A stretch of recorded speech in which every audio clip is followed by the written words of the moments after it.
Et alors vous, l'économie collaborative, vous ne l'appelez pas du tout économie collaborative. Il est temps de nous remettre les pendules à l'heure. Oui, vous avez directement. Je vous cède la parole. Bien. Effectivement, on pourrait commencer par ça. Bon, je pense que ça, c'est plutôt des questions de coquetterie. Comment appelle-t-on ces choses-là qui se font? Économie collaborative. J'ai une préférence pour plateforme. C'est beaucoup plus neutre, ça correspond plus à des réalités économiques. La réalité économique, elle a été décrite théoriquement, je vous le rappelle, en 2003 par quelqu'un qui est prix Nobel d'économie et qui s'appelle Jean Tirole. Je reviendrai sur son apport parce qu'il y a un élément absolument capital qu'il faudra rappeler. Moi, au-delà de la question des mots dans lequel j'ai pas envie de rentrer, je voudrais faire part d'abord d'un étonnement. Je suis absolument étonné que ça démarre dans l'agriculture aussi tardivement, ce mouvement-là, collaboratif ou pas. Pour une raison extrêmement simple, c'est qu'il est le coopérativisme au sens le plus général, le mutualisme, le collaboratorisme, peu importe les mots, c'est à peu près la même chose. C'est l'idée, il faut travailler à peu près ensemble, collectivement, on précisera ces contenus, pour pouvoir faire face à une chose fondamentale qui est l'essence de l'agriculture, qui est l'incertitude, et simplement l'incertitude de la météo. Voilà. C'est une propriété qui est particulière. Elle peut exister dans d'autres secteurs, mais elle est absolument essentielle et intrinsèque à cette activité. Et on peut être que surpris, pas surpris, mais l'histoire, si vous voulez, du collaboratif, pour moi, elle a commencé au moins il y a 150 ans, et même beaucoup plus que ça. Elle se traduit effectivement dans les formes de coopératives, on va dire à la française. On en a remarqué... Certains éléments d'histoire ont été rappelés. Effectivement, chaque crise agricole a entraîné à un moment donné la constitution de coopératives, et bien avant 1930, la viticulture à la fin du 19e siècle. Mais vous avez même des formes absolument ancestrales de coopération qui existent, notamment dans les zones du monde relativement difficiles. Pensez par exemple à la gestion de l'eau dans les rizières en Indonésie, dans les zones de montagne. Pensez à l'Andalousie au sens large, aussi bien du sud de l'Espagne et du nord du Maroc, qui a développé ces admirables systèmes d'irrigation et de séquia. Tout ça participe à une espèce de construction où les intérêts privés et individuels, l'agriculteur est quand même quelqu'un, je ne vais pas dire de seul, mais qui travaille de manière indépendante. Comment on marie l'esprit d'indépendance, d'autonomie et en même temps le travail collectif. Alors on est obligé de saluer là, pour vous donner l'importance, je dirais, intellectuelle de ces questions-là, et pratique naturellement, on est obligé de citer Elinor Ostrom, prix Nobel d'économie aussi, je n'ai plus l'année, mais ça fait pas très longtemps, qui s'est intéressé justement à ces systèmes d'irrigation, aux pêcheries par exemple. C'est une autre forme, pas tout à fait d'agriculture, mais qui est relativement proche, et qui a mis en évidence la manière dont on gère les communs. Voilà, c'est au mot auquel je voulais arriver. Comment on gère les communs, c'est bien très particulier, dont la définition technique, c'est simple, c'est des biens dont on ne peut pas exclure les bénéficiaires. On ne peut pas empêcher les gens d'accéder à l'eau, simplement parce que physiquement, l'eau est en profondeur, circule et se moque totalement des frontières et des cadastres.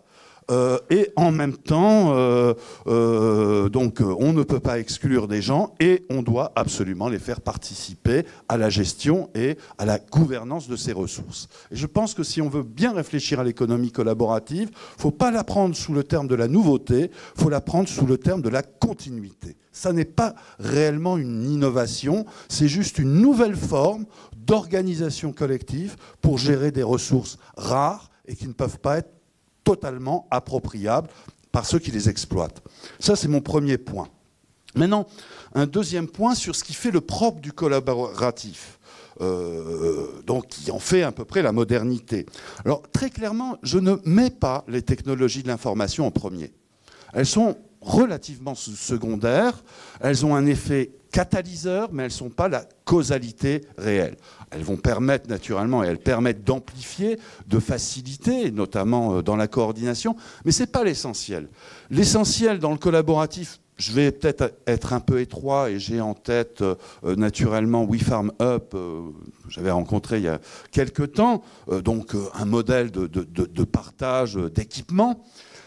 Dans ce monde-là, le propre ici, il s'exprime en une phrase très simple, c'est l'exploitation des actifs sous-utilisés.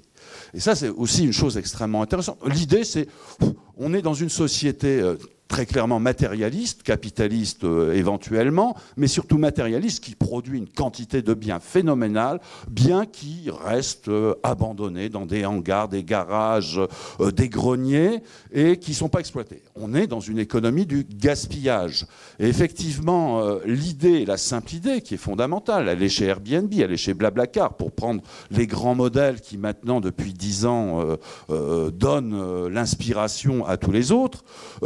L'idée du partage, c'est une exploitation plus systématique de biens qui ont relativement peu de valeur. Alors ça a une conséquence. Ça a une conséquence assez importante. L'économie collaborative, c'est une économie de la marge. De la marge au sens financier, permet d'améliorer, mais aussi de la marge de la société, c'est-à-dire c'est celle qui va lisser, je dirais, ces débordements. En termes économiques, je peux reprendre quelques chiffres qui vont vous intéresser, qui illustrent le propos. L'Institut d'études JP Morgan, qu'on ne peut pas soupçonner de socialisme, très clairement, s'est intéressé aux emplois et aux revenus produits par l'économie collaborative aux États-Unis il y a 1 an ou 2 ans. Ils y montrent, bon, d'abord qu'elle est relativement marginale, même si elle commence à constituer un volume important. Il y a à peu près 1% des Américains qui, en temps instantané, participent à cette économie d'une manière ou d'une autre. Ils sont, si on raisonne en cumulé, c'est-à-dire si on pose la question « Avez-vous participé à cette économie depuis quelques mois, années ?» Je n'ai pas les références en tête. On arrive à peu près à 7, peut-être 8% aujourd'hui de la population. Alors là, c'est déjà sensible. 7-8%, c'est une marge par rapport aux 100%, mais ça devient une marge relativement substantielle. Et quand on regarde ces gens qui y participent, on se rend compte, alors eux sont assez classiques dans la typologie des plateformes. Ils en distinguent 2 types. Il y a les plateformes de travail, où on mutualise un effort du travail, et puis les plateformes de capital, un Blablacar en est typiquement un. Blablacar, non. Blablacar, c'est à la fois du travail, il y a un conducteur, et en même temps du matériel. Donc un Drivey est purement une plateforme de capital, un Airbnb est purement une plateforme de capital. Et on se rend compte que dans les 2 cas, la contribution au revenu, et on parle d'individus, on n'est pas tout à fait en B2B ici, est à peu près de 10% de leurs revenus. Mais pas constitués de la même manière. C'est-à-dire sur les plateformes de travail, ces 10% permettent de compenser des pertes de revenus. Donc les gens vont dans les plateformes, les Deliveroo par exemple, lorsqu'ils ont simplement un manque financier. Mais ça peut représenter à peu près 10%. Et puis de l'autre côté, sur les plateformes de capital, là c'est un peu plus intéressant, ça s'ajoute à un revenu qui est stable et qui est aussi de l'ordre de 10%. Donc effectivement, de ce point de vue-là, c'est un modèle qui est relativement intéressant parce qu'il complète les revenus des gens. Et on a évoqué le revenu des agriculteurs. Je pense que 10%, c'est quelque chose qui serait sensible. Et puis, surtout, ça permet d'optimiser du matériel ou des équipements qui sont existants. Troisième remarque que j'aurais à faire sur l'économie collaborative, c'est dans quel type de secteur elle se développe. Et c'est là aussi où j'ai une surprise. Je dirais, ma surprise, pourquoi ça se développe si tard. Je me disais, finalement, au fond, il y a toute la culture nécessaire dans le monde agricole pour que ça ait pu jaillir rapidement. Ça a pris un petit peu plus de temps. Mais il y a aussi des questions de circonstances. Donc, dans quel secteur l'économie collaborative peut se développer ? Eh bien, c'est assez intéressant quand on regarde à peu près tous les secteurs. Il y a un point commun. Ce sont des secteurs fragmentés. L'agriculture, 400 000 exploitations en France.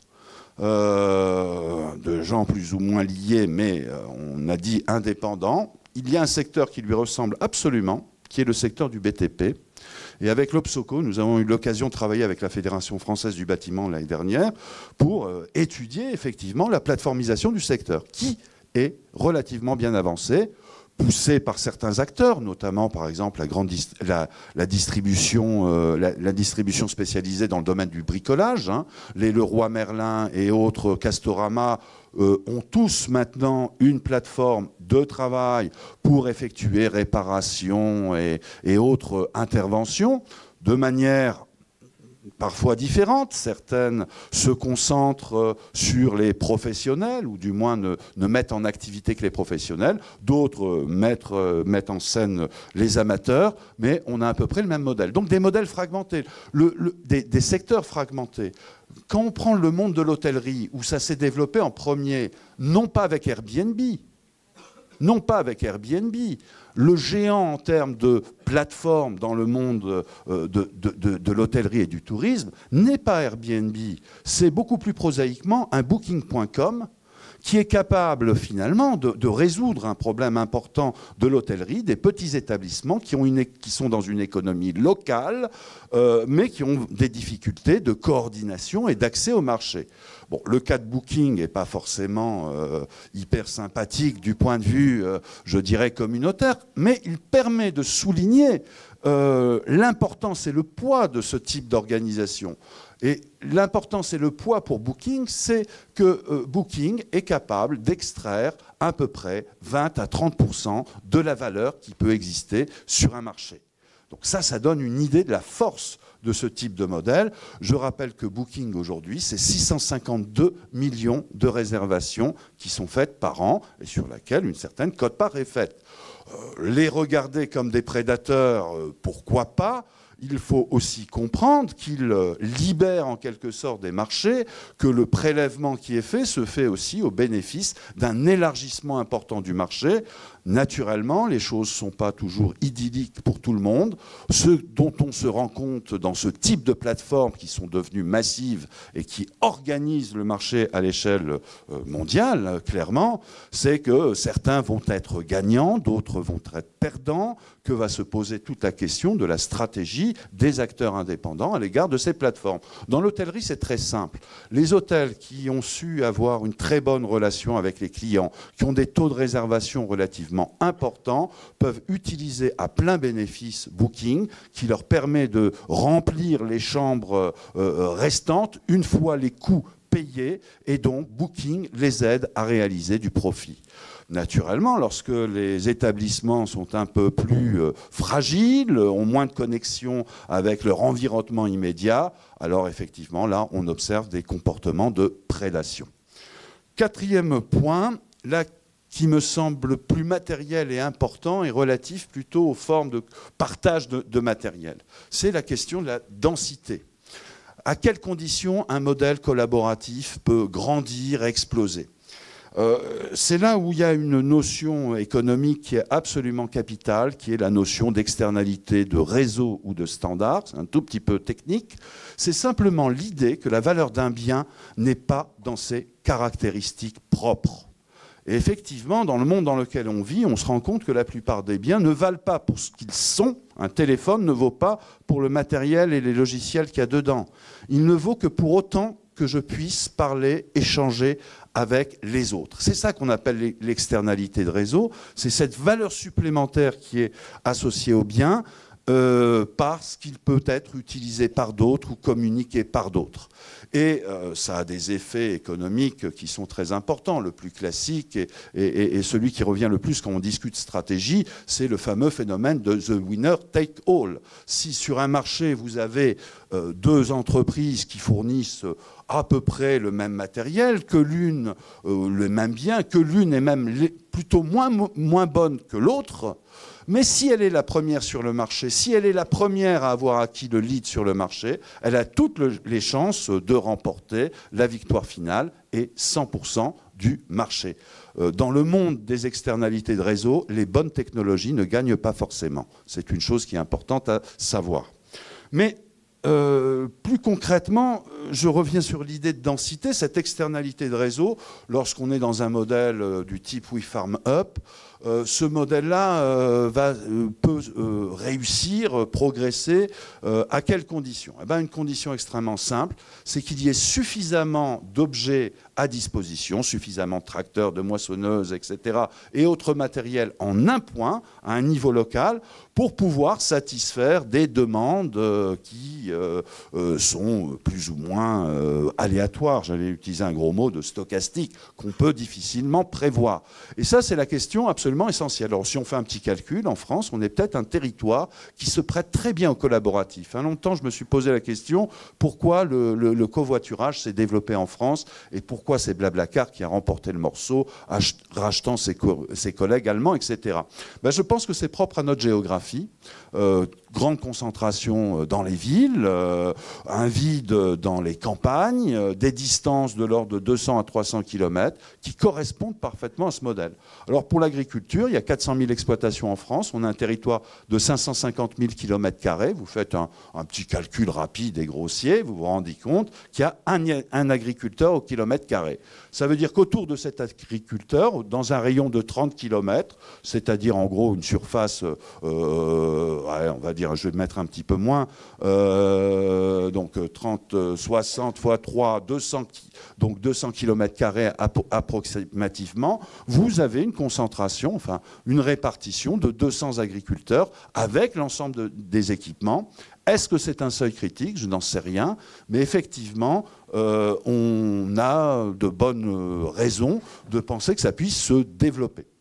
Donc ça, il y a quand même des éléments matériels. Hein. Le collaboratif, c'est ça le message, il est forgé aussi par la géographie et c'est un aspect absolument essentiel dans le monde agricole, hein, qui est attaché à l'élément géographique, hein, que ce soit par la qualité de la terre, naturellement les conditions moyennes météorologiques qui sont déterminantes et qui, effectivement, amènent à une autre remarque du même type. Qu'est-ce qu'il y a de spécifique et qu'est-ce qui va être critique dans le monde agricole pour le développement de ce type d'économie? Eh bien, c'est tout simplement le rythme des saisons. C'est la question par exemple, de reconnaître un gradient qui va du sud vers le nord dans les récoltes. J'ai échangé hier sur le sujet et j'avais en tête l'exemple des petits pois. Je ne connais pas très bien le monde agricole, mais il s'est trouvé qu'à un moment donné, j'étais dans le sud-ouest et à regarder des coopératives et à travailler avec elles comme Power Alice et notamment une alliance qu'ils avaient eue à l'époque avec Bonduelle et les petits pois. Et effectivement, stratégie de Bonduelle, c'est de récolter les petits pois très très au sud, hein, je pense qu'ils descendent jusqu'au Maroc, peut-être au Sénégal, je ne sais pas, et progressivement, la saison faisant, les récoltes se font sur le nord, et on peut imaginer dans un modèle à la WeFarmUp que la location de matériel, au lieu de se faire 2 à 2, dans les modèles plus sophistiqués, puisse suivre des espèces de routes migratoires où les agriculteurs du sud prêtent le matériel au nord, qui se reprêtera un peu plus au nord et ainsi de suite. Alors naturellement, ça c'est un appel aux codeurs et aux planificateurs. Quels algorithmes mettre en place pour pouvoir avoir une gestion qui soit aussi sophistiquée? Je pense je peux un petit peu conclure. Je voudrais renverser encore une fois un petit peu l'ordre des choses. Ce n'est pas la nouveauté de la technologie qui affecte l'agriculture. Je suis assez persuadé qu'il y a un mouvement inverse, c'est l'agriculture qui affecte les technologies. Et j'aimerais juste avoir une petite réflexion sur le modèle d'Uber. Comment peut-on décrire le modèle d'Uber? Quelle forme économique correspond au modèle d'Uber? Eh bien, on va retrouver une des formes les plus anciennes d'organisation agricole, en fait, dans Uber, et ce qui s'appelle le métayage. Que fait Uber? Il donne l'accès à des ressources. Pour l'agriculteur, c'est la terre. Dans ce domaine-là, pour les taxis, c'est l'accès à un réservoir de clientèle. Donc, dans les deux cas, c'est une ressource. Il la met à disposition et en échange de quoi? Eh bien, le contrat de métayage, c'est un partage de la production. Et effectivement, Uber ne prend pas la moitié, comme il est de tradition dans le monde agricole, ou du moins c'est la représentation qu'on peut en avoir, ne prend pas la moitié de la production, il en prend un quart. Mais on est exactement dans le même modèle. Donc il y a, d'un point de vue organisationnel, de l'organisation économique, il n'y a strictement aucune invention et innovation chez Uber, ils n'ont fait que reproduire avec des moyens modernes de communication des pratiques qui existaient depuis le Moyen-Âge. Alors naturellement, si on commence à partir dans ce type de réflexion, on va se rendre compte qu'il y a un terrain absolument extraordinaire dans le monde agricole, à la fois pour innover, pour inventer ces nouvelles plateformes, parce que d'une manière ou d'une autre, il y a une part d'invention qui est nécessaire, notamment dans les algorithmes, mais en même temps, je pense, une source de réflexion pour l'ensemble de l'économie. Voilà, à peu près ce que j'avais à dire. Je répondrai aux questions. Merci Christophe Benavent, merci beaucoup.